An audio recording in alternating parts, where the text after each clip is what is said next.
making $32 trading Google. What's going on, guys? This is actually 2 trades, a loss and a win. But we netted a profit out of it all. I'm not going to complain, so I'm going to cover both of them. I don't want to make 37,000 trade recaps, but there are 2 trades here. We're going to start with the swing trade, and then we'll get into the... Actually, we'll start with the day trade, and then we'll get to the swing trade. Because no. We'll go swing trade first. That sets the bigger picture stage, and then we'll go day trade. So I think that's a good way to go about it. So the swing trade was right here, 108.90. A couple things. I was originally targeting to make about 150 on this trade. I did not. Why did I not? Well, I have to sell it. I am filming this on Thursday. I'm traveling Friday. I am required, apparently, to sell this position before the end of the day on Friday because they're transitioning brokers on this prop firm that I'm using to trade this trade on. So I had no choice, essentially. But it was a bull flag on the 1-day time frame, and let's cover it. So that's the start. And I entered this trade 8:52 a.m. or I guess 9:52 Eastern time back on executions 6/21. So let's jump back to Google on 6/21 and pull her up. What was she doing? You can see we got very close to our ultimate take profit. And so I just said, okay, just cut it off. We're pretty much there. Tomorrow's PCE. I have to sell by tomorrow anyway. I would rather not hold through PCE, have a down day. Would it be that big of a deal? No, I'd probably still be up, but I can take my 108. I'm going to take that. We'll move on to the next month, and it is what it is kind of what I thought. So I got in here on the 21st, this day right here. Didn't close super strong, but then we got the follow through in the days after. Pretty straightforward. I was risking underneath this recent higher low, and I was looking for a push of about a 1.75 to 1. So not a 2 to 1, but about a 1.75 to 1. And that was the trade. So that sets the stage to say, okay, cool, that's your bigger time frame trade. Well, I am noticing this is a little bit off, and I can't have that. I can't have it. Hopefully that's close enough. I can't see it super close, but I think it's good. No, but that sets the stage for, we're in breakout mode. If we get a 5-minute trade opportunity, we'll take it. Same thing. And that's exactly what we got. We got Google being one of the strongest stocks on the day at the time. Set up right here. I traded this one live on the stream. If you were to go back to the 27th of June, this is the live stream. We traded it live. You can see it happen live. We got saved multiple times, and then eventually it fell off and broke down. But pushed up, area of clean resistance. We broke out. Oh, looks like a false breakdown. Oh, what are you going to do?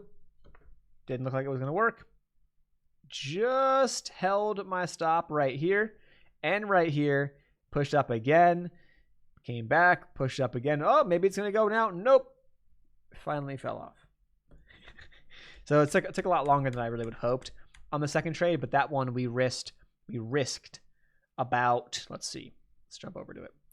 We lost on this one about 77 on this trade. So made about 108, 109. The first one lost 77 on the next one. On the swing, the swing made money, lost, and this one is what it is. I was looking to make about 150-ish, 140, 150, I think, something like that. So just to kind of get a sense of like my risk reward in there. This was a bull flag, and it was on the 5-minute time frame. And yeah, that's it. So, it is what it is, dude. It is just same trades. Again, like I said, taking the same trades. They're just not working this month. They were working last month. Here we are. Stay tuned for the next recap. We have, I think, one more recap coming. Or no, maybe a couple more coming. The problem I have is that I have I've got a couple positions that I got 3 open positions that I have to be out of by Friday. So we'll have to sell them. It's just a matter of, do I want to do I might do one recap for all of them because they're all not all the way to take profit, but not at my stop loss. Some are a little bit up, some are a little bit down. So it's kind of like a break. They're kind of all around break even if you were to even them all out. So it's not a lot really to worry about unless something crazy happens on Friday. They're not really within reach of stops really that closely. And then they're also not that close to take profits. So I don't know, they're all going to be cut off prior to when I would have liked to cut them off. And that is one thing that I will talk about in the June recap, likely, or in a future video. That's a pretty big negative to prop firms. I mean, you have to deal with the fact that it's on their terms. They want to switch brokers on you. Now, in theory, they're switching brokers to make things better. And I agree. Great. Awesome. But if you got setups right now, you can't take them. There's actually 2 setups that I did not take on Thursday because I knew I had to sell by Friday. So I'm like, okay, I'm not going to take these. I'm not going to enter a new swing on Thursday morning when I got to sell by Friday afternoon when the swing might take 4 days, 5 days to happen. You know what I mean?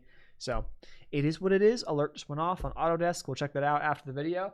But stay tuned for the next videos and recaps. They should be good. Not a great month, as you can see, but we'll see how it shakes out in the end of it all.